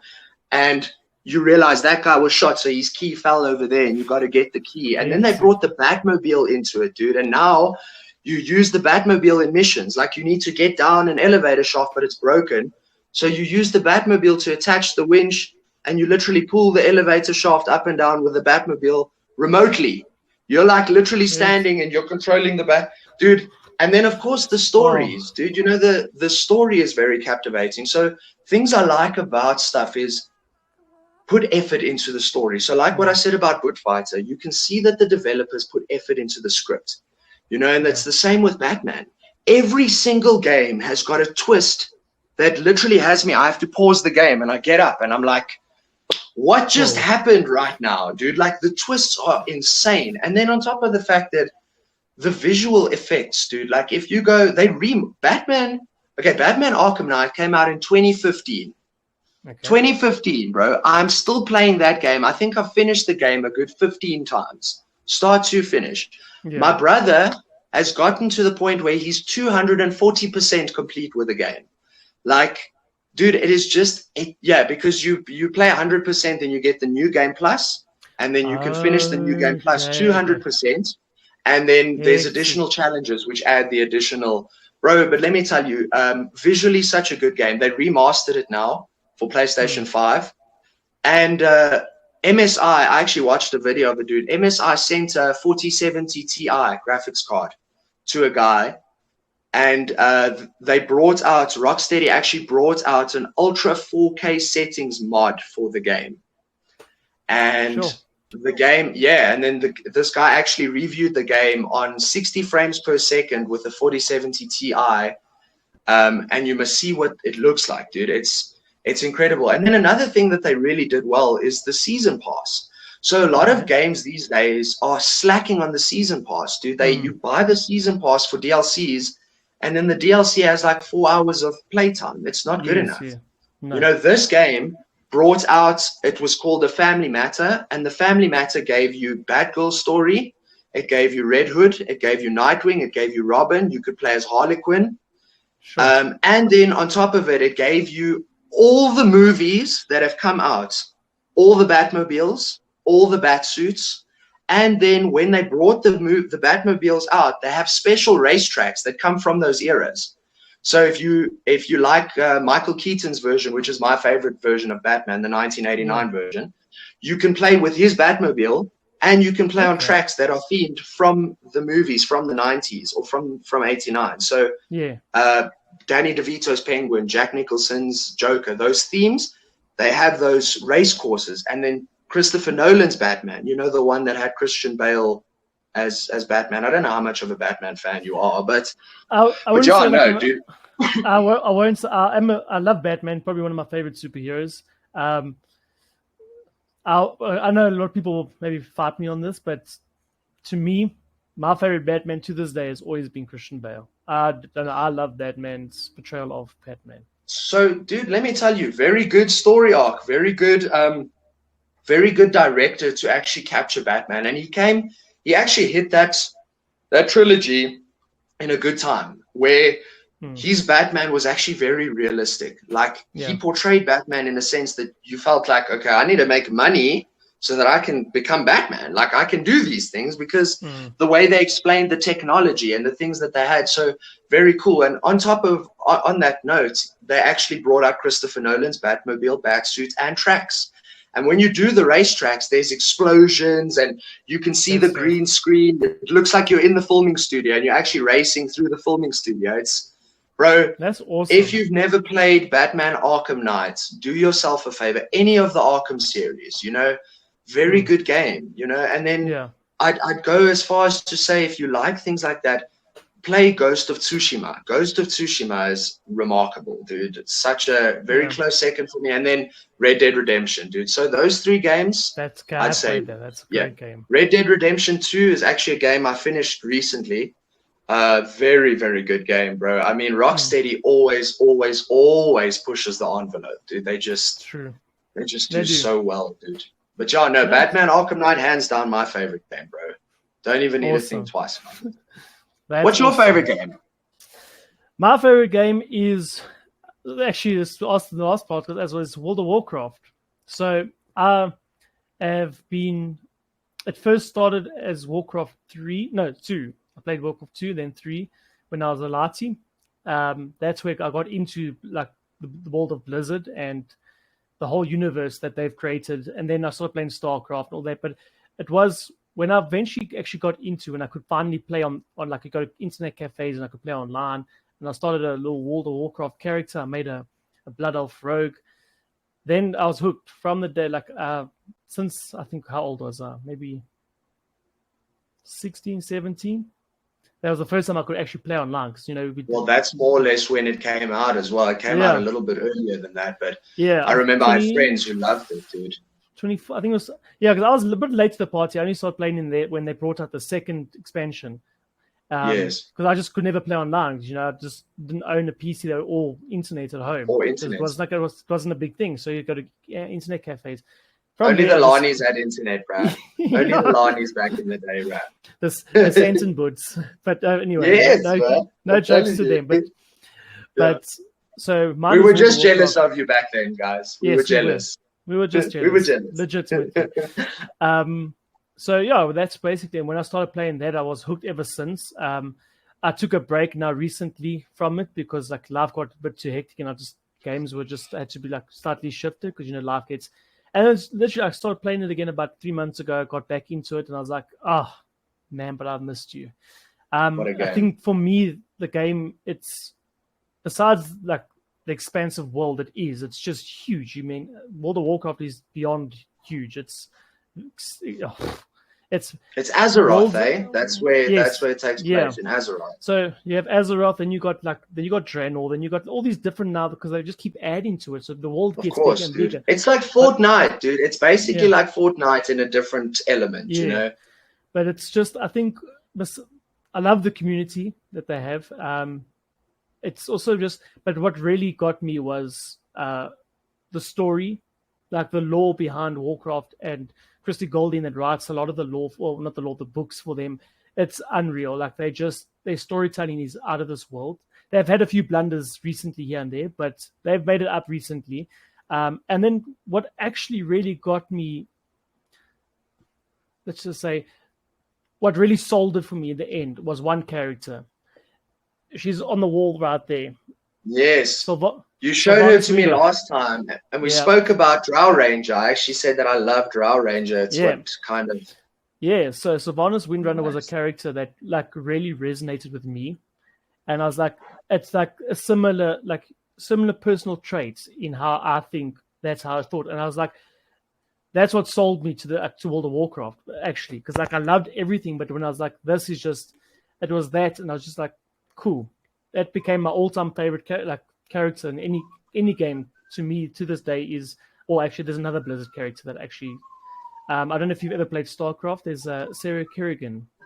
Funny enough, it's another female character, but it's just the way they portray these characters. Blizzard just does such a good job. And it is, dude. It's amazing. It's a fictional character that has so much depth and so much characteristic that it could be real, dude. Like, that's the best part. And I feel like on that note, not enough credit goes to the creators of these characters, dude. I mean, the fact that they give these characters an entire lifetime's worth of information and story is just remarkable, bro. Yeah. What comes out of people's minds is just amazing. It's amazing. And then I want to ask you as well, so you obviously liked Warcraft, the movie. I did. So cool. I know a lot of people had their... It got such bad rap, dude. You know, like again, I mean, you had Travis Fimmel. You had Ken Ragnar playing one of the lead roles in World of Warcraft. Come on, man. Dude. The man is... Oh, jeez, like, but anyway, I love. No homo. What a good-looking man, though, dude. What a man! Like, that's a proper man, dude. Those eyes. Yes, he did. Yeah, my girlfriend is forbidden to watch Vikings. I was going to take them out and put them in my own. No, my girlfriend is not allowed to watch Vikings or anything that he's in. So it's a rule in this house. Hectic. No, well, there we go. Put your foot down. But yeah, man. I love the movie. It got bad reviews. I do understand that certain parts of why would get bad reviews. I think Warcraft is too big, and to put it into a movie, for a single movie, it's very difficult. So like, even though they only told a very small fraction of the story, it's a lot of lore to put into a single 1.5-hour movie or 2-hour movie. It's too much. So they condensed it, and a lot of people get confused, which is understandable. Obviously, me being a Warcraft lore fundy since I was like 11 years old, like I was busy printing, going to cafe shops, print lore legitimately. I got put in a portfolio and I'd read it I've reread the same folder like 1 million times because I want to know what the Natrazim is. I want to know the origins of the orcs. I want to know all of this stuff. Yes, of course, dude. So when I watched the movie, I knew what was going on. Boom, boom, boom, boom, boom. Yes. And then I had so I actually I took my sister because she liked playing the game, but she knew nothing about the lore. So I brought my sister along and I said, yeah, let's go watch the movie. She was lost as shit. She was confused. Obviously she could pick who's the main character, but the story lost her. And I can understand why I got a lot of bad reviews in that aspect. And that's why I've just been praying to the Blizzard gods, the tech gods, whoever gods you need to pray to, or whatever you believe in. Please bring out, Blizzard, if you're listening, bring out a damn series. That's all you have to do. Yes. You bring out a series of even if they had to use it in the CGR, they had to make a series in the CGR that they use for their cinematics, because Blizzard, unfortunately, I don't care what anyone says, you cannot kill Blizzard in cinematics. That company makes the best cinematic. If you've seen the Diablo 4 cinematic that came out, holy dude, what the? It's amazing, bro. Also, Blizzard's a massive company, bro. Yeah. It's a massive company, dude.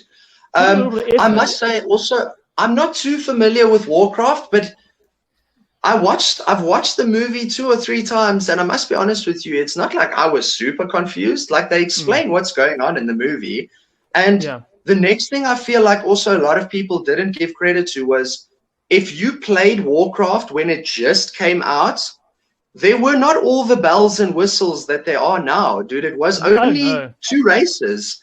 it was only two races. It was the humans and the orcs, dude. Like, Yeah. it was only, that's what the movie was more or less about, was like, Yeah. oh, sorry, it was the mages, the humans, and the orcs. Like, it's not like the movie under-delivered what Warcraft was when it just started out, dude. That's what it was in the beginning. It didn't have all of the bells and whistles it has right now, dude. I remember playing Frozen Throne, though. Warcraft Frozen Throne came out, dude. That was amazing, bro. Frozen Throne was really cool. But I must say, dude, I think a lot of people, and it's a conversation my brother and I have, there are too many opinions and too many things to satisfy everyone all the time. And that's the problem. There'll always be there'll always be a yes, and then somewhere. expectation. Expectation is a big problem. We set ourselves up for something we want, and when we don't get it, it's the worst thing in the world. And that is not fair. It's not fair on the people who created this to meet your expectations. Like, that doesn't work, dude. You can't create content with one specific person in mind, dude. And the idea is not to create content for the public. It's to create content that you feel is going to work right. And trust me, there are billions of people in the world. You are not going to satisfy 7.2 billion people every single time. It's just the unfortunate thing of life, you know? Yeah. But yeah, dude, I'm so glad that I got to ask you that, dude, because I feel like you asked that question a lot and nobody knows what your favorite game is. Fair enough, yeah. That is fair enough. But yeah, dude, it's been an absolute pleasure. I know we are running out of time, and we're also running on schedules where we have to be very careful before powers go. We have to. But it's been an absolute pleasure having you on the show, and we've learned so much about you. And I mean, I've personally learned not just in terms of your work that you do, but just you as a person and the positivity that you resonate and you exude. You can see it in your work, because it's everything there's even the part one, if you want to call it. I wanted to start taking down notes, some of the philosophical inspiration you were giving me and to the audience. So, thanks. No, it's been an absolute pleasure, and I wish yourself and Let It Be an absolute, all the blessings and as much success to come for in the future. And definitely this will not be the last time. We will obviously still keep tabs. I do want to have like a reunion. I would love to have like a reunion of a bunch of artists. We all have one big podcast of a fat conversation all in once. Dude, that would be amazing, bro. Just all of us talking nonsense for 5, 6, 7 hours. Well, depending on load shedding. But regardless. Well, yeah. So it definitely won't be the last. We hear from you. We'll definitely be keeping tabs. And guys, honestly, please, I'll leave all the links in the description down below. Follow everything. Follow the TikTok. Follow the Instagram. Go into everything that I'm going to leave down below. Follow Let It Be. This man is making amazing work. The company's on the rise, growth. Excuse my French, or whatever language that was. On the rise. Whatever. It's on the rise. You guys need to follow the work. Dude, you're absolutely talented, and it's been an absolute pleasure having you on board. And I cannot wait to see you again and see more of your work, because I know I'll see you soon. Man. It might not be the next convention, but maybe the following one. But yes. Well, our accommodation is booked. So on that note as well, my lady and I booked our accommodation. Everything is literally sorted out. So I've paid for my stand. Everything has been done. So awesome. Let It Be will be at Comic-Con Cape Town this year, 2023, from the 27th to the 30th of April. Yeah. I think so. Check those dates, but I'm almost certain that that's right. Make sure you are there. Yeah, go to the stand. You guys need to go and look at his work. Like I said in the beginning of the podcast, when I walked up there, the man was busy drawing. So it's not like photocopied a picture of the internet stuck on the wall. The man was busy drawing, and that's what gripped me like this. I was like, he has the talent right here. So you guys follow the work. If you go to Comic-Con Cape Town, please go support your local artists. Go support Let It Be, and let's build this community together, guys. So, Brad, it's been an absolute pleasure again. Like I've said it 1,000 times right now. But yes, absolutely. I wish you all the best of success in the future, and we'll definitely be keeping tabs, and it won't be the last we hear from you. And again, have an awesome day further. Thank you. And you too, man. And we'll catch you all later. Don't forget to follow all the links in the description. The podcast will be on Spotify, it will be on Instagram. There will be TikTok Reels, all that stuff. So, guys, also you can follow Ghettosmurf Gaming. Ghettosmurf Gaming is on your tag on all of that. And we will catch you guys later. Again, Brad, thanks again. And thank you guys for tuning in. And we'll catch you in the next one where we will have some more amazing talents, local artists. And see you guys next time.